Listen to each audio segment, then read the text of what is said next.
Hello दोस्तों, आप देख रहे हैं लाइफ टाइम प्राइवेट और मैं आपके लिए लेकर आया हूँ एक बहुत ही कूल ऐप। ये बिटकॉइन माइनिंग की ऐप है और ये बहुत सिंपल है। ये आपको मिल जाएगी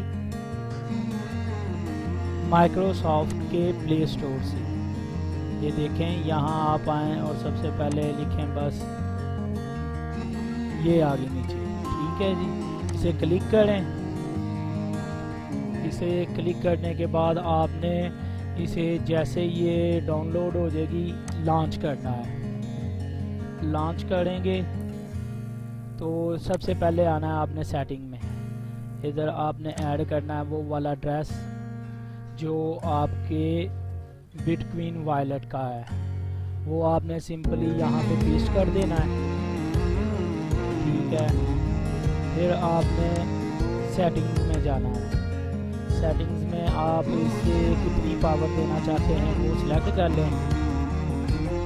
करने के बाद आपने इसे स्टार्ट करना है। तो ये लें जी, ये आपकी माइनिंग शुरू हो गई है। अब आप तो ठीक है दोस्तों, आप इसे ट्राई कीजिए और कैसा लगा आपको ये ऐप, आपने इसके बारे में मुझे कमेंट में बताना है।